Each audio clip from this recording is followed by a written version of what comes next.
Hi there, I'm Dilhan from First Point Physiotherapy. Are you having pain and restriction with the movements of your shoulder? So are you having pain when you're reaching for something perhaps, or even trying to undo your bra or put your bra on? You might be having pain when you're sleeping. If that is you, then you may be having what's called a frozen shoulder. You might have heard of this term before. It's a really common diagnosis. And often people are told that they have a frozen shoulder, perhaps by the GP or say a friend, but they may not actually even have a frozen shoulder. So what actually characterizes a frozen shoulder is the global limitation in the movement of the shoulder.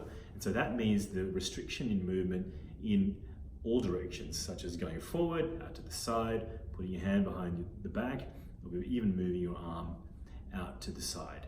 And the reason this happens is that there's a thickening of the joint capsule and the lining of the tissues within the joint capsule, which reduces the fluidity of the movement. There is even a buildup of scar tissue within that joint, which creates that pain and limitation. So unlike say a rotator cuff injury or a bursitis, for example, there may still be some restriction in movement, but it's not necessarily going to be a global restriction in movement. So that's what differentiates a frozen shoulder versus say another injury such as a rotator cuff injury.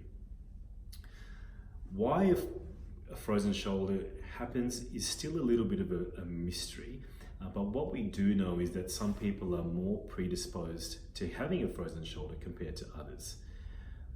A couple of the risk factors include being over the age of 40 and also being a woman. Other risk factors include if you have had to immobilize your shoulder for whatever reason, such as having a broken bone in your arm where you've had to restrict it.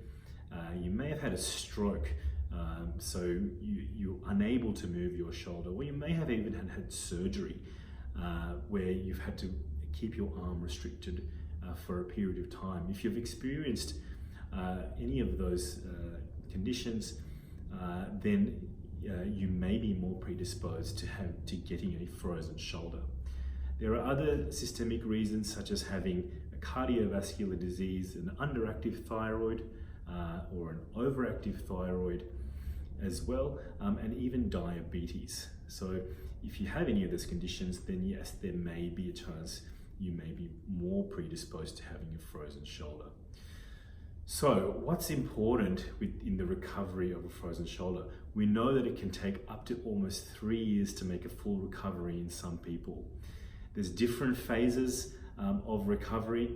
The initial phase of recovery is when it can be a little bit more painful and the restriction will just start to set in, and then that can progress to a reduction in the pain with a little bit more movement, and then the final stage will be when the pain and restrictions start to reduce.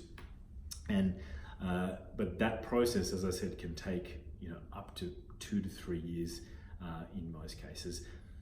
But what's important, as I said, is we need to get the shoulder moving and try and rehabilitate the shoulder as much as possible to maintain the strength and whatever movement there is. And as physiotherapists, we often will guide people through this process to progress their exercises correctly in order to maintain the movement they have, and also to create as much strength around that shoulder to help facilitate that recovery.